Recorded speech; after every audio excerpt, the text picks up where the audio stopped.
UK 인베디드 기사 기출풀이를 진행하겠습니다. 전체적으로 각각에 대한 문제와 답도 있겠지만 보기로 남아있는 항목들이 있는데요. 이 보기에 남은 항목들이 어떤 의미가 있는지를 살펴보고 그것들을 확인하고 넘어가는 게 이번 풀이의 큰 목적 중에 하나가 되겠습니다. 진행을 하도록 하겠습니다. 먼저 첫 번째 인베디드 하드웨어 관련된 문제인데요. 인터럽트 요청 신청 플래그를 차례로 검사해서 인터럽트 원인을 판별하는 방식입니다. 즉 차례로 검사한다는 거죠. 뭔가 주체, CPU가 하나씩 본다라는 거지 뭔가 이벤트가 또는 어떤 문제가 발생했을 때 저절로 알려준다는 얘기가 아닌 거죠. 그래서 답은 3번 폴링 방식이 되고요. 각각에 대한 용어를 살펴보게 되면요. 여기 보면 스트로브 방식부터 해가지고 하드웨어 방식까지 있습니다. 각각을 보겠습니다. 스트로브 방식은요, 우리가 보면 동기식 방식과 비동기식 방식이 있습니다. 데이터 통신할 때는요. 동기식 방식이라는 거는 어떤 의미가 있냐면요. 여기 만약에 두 개의 모듈이 있다고 하겠습니다. 이를테면 CPU라고 했습니다. MCU라고도 하는데요. CPU가 있고 여기에 다른 칩이 있다고 하겠습니다. 그러면 데이터가 이렇게 주고받게 되는데요. 하나가 예를 들면 데이터가 이렇게 양쪽으로 왔다 갔다 할 때에 어떤 신호에 맞춰서 데이터를 주고받아야 됩니다.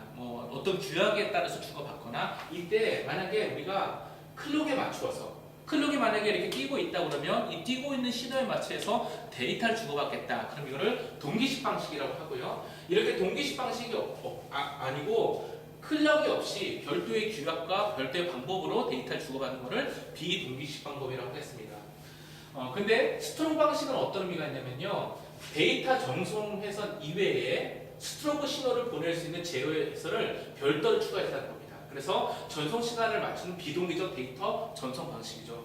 비동기적입니다. 클럭이 없다라는 겁니다. 클럭이 없는데 비록 클럭은 없지만 스트로브 신호, 시작 종료와 같은 신호를 보낼 수 있는 제어 회선을 추가해가지고요. 거기에 따라서 데이터를 주고받겠다는 겁니다. 참고로 스트로브 신호는요, 정송 시간을 알리는 제어 신호라고 보겠습니다. 자, 지금 보낸다? 이렇게 생각하시면 되겠죠. 그 다음에 폴링 방식은 우리 답에 나와 있던 건데요. 소프트웨어 처리 방식이고요. 인터럽트가 발생을 하게 되면요, 인터럽트를 하나씩 봐가지고요, 우선순위가 높은 인터럽트부터 차례로 검사하는 겁니다.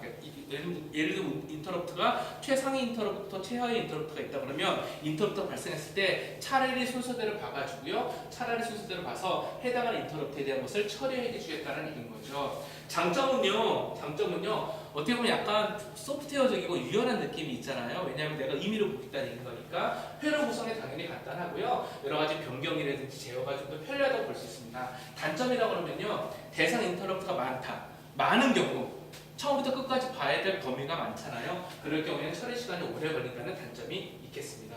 이와 반대로 하드웨어 방식, 벡터드 인터럽트라고 해서 하드웨어 방식이 있는데요. 이건 뭐냐면요, CPU와 장치가, 인터럽트를 발생시킬 수 있는 장치가 별도의 선로 연결이 돼 있어가지고요. 인터럽트가 발생했을 때 그 신호를 직접적으로 CPU가 받아들이는 방식이 되겠습니다. 이것을 하드웨어 방식이라고 하겠습니다. 방법은 병렬 혹은 직렬 버스로 직접 연결돼가지고요, 인터럽트 번호 신호를 CPU에 직접 전달하는 방식이 되는 거죠. 또 하나는 데이지 체인 방식이 있는데요.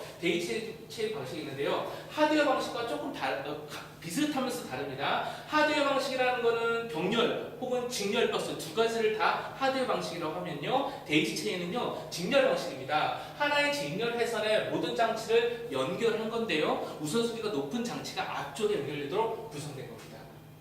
이 부분도 기억을 해주시면 좋겠습니다. 자, 나머지 밑에 내용들은 그냥 보기를 읽어보시면 될 것 같아서 승리를 한번 넘어갔습니다. 전체적으로 양이 많기 때문에 제가 보기에 중요하고 꼭 알아야 될 내용이 있다는 것만 말씀을 드리고요. 이렇게 보시면 그냥 알겠구나 라고 하는 부분들은 간단하게 넘어가도록 하겠습니다. 그렇죠? 그 다음에 전가상계 입력과 출력 개수가 옳은 것은 입니다. 전가상계와 반가상계는요, 이거는 암기사항에 가깝다고 보겠습니다. 반가상계는요, 두 개의 입력과 썸과 캐리가 나오는 거죠. 그래서 입력 두 개와 출력은 한 개의 결과, 한 개의 자리 올림값이 오는 거고요. 이에 대해서 전가상계는요, 이전 단계에서 자리 올림으로 올라온 것들까지도 입력을 주겠다는 겁니다. 그래서 출력은요 썸과 캐리가 되는 거죠. 그래서 입력은 두 개의 입력 각각 한 개의 자리에 올릴 값으로 되어 있고요. 출력은 결과 한 개와 캐리 값이 되는 거죠. 그래서 답은 세 개의 입력과 두 개의 출력이 되겠습니다. 이것은 좀 안개 같게 기억을 해주시면 좋겠습니다. 또 하나는요, 가만히 보시면요, 그 전가상기 회로는요, 두 개의 반가상기와 한 개의 오화 데이터로 되어 있습니다. 이 부분도 이렇게 좀 뭐라 그럴까 나올 수 있고 또 물어볼 수 있는 내용이니까 기억을 해주시면 좋겠습니다. 또 넘어가겠습니다. 버스를 통해서 이런 그림을 그려보겠습니다. 버스가 있습니다. 버스가 있는데요. 여러 개의 장치가 달려 있고요. 뭐 이쪽에 뭐 CPU나 이런 게 있겠죠. 달려 있는데 이렇게 하나의 통로에 여러 개의 장치가 달려 있을 때 충돌이 일어나는 현상을 방지하기 위한 단자는 무엇이냐? 단자라는 겁니다. 근데 여기서 말하는 단자는요. 답은 3번입니다. 칩 셀렉터인데요. 칩 셀렉터는 어디에 있는 거냐면요. 이 칩에 있는 겁니다. 칩에.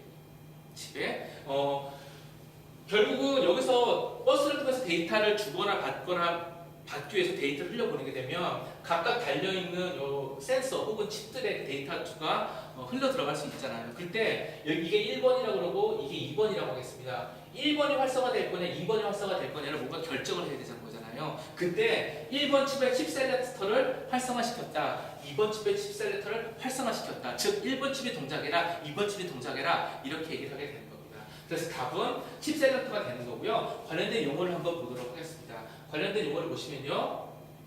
레귤레이터라는 용어가 있는데요. 레귤레이터는요.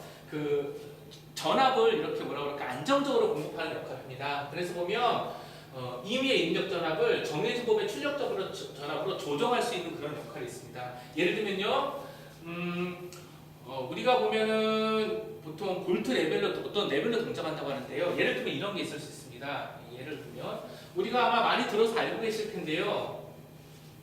아두이노라는 그 인베디드 혹은 IoT 그 장치를 구성할 수 있는 보드가 있잖아요. 오픈소스 하드웨어죠. 아두이노 같은 경우에는 여기 이렇게 핀들이 동작할 수 있는 소켓이 있습니다. 핀 13, 12 이런 얘기를 하고 있죠. 그럼 여기 외부 장치가 있다고 해보겠습니다. 외부 장치가 있으면 이 두 가지를 연결하려고 하면 이렇게 선으로 연결을 해야 되잖아요. 근데 이럴 경우 아두이노 같은 경우에는 기본적으로 5V 레벨로 동작을 합니다. 즉 신호가 들어가면 그냥 5V라는 거죠. 근데 이와 같이 동작할 때에 어떠한 특정한 부품이 2.5V로 동작이 된다고 하면 이걸 다운해줘야 되잖아요, 볼트를. 그럴 때 사용하는 것들이 레귤레이터라고 생각하시면 되겠습니다.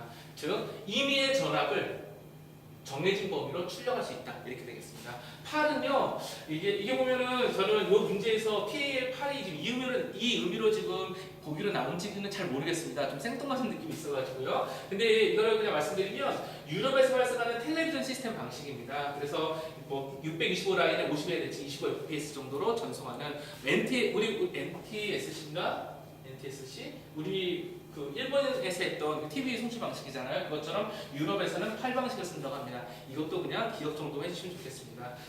칩 셀렉터는 좀 전에 말씀드린 거고요. 다른 말로는 칩 이네이블러라고 합니다. 그리고 개별 장치가 개별입니다. 개별 장치가 선택되어서 입력 신호를 받을 수 있도록 설정하는 역할을 하는 거고요. 로우 액티브로 동작한다고 합니다.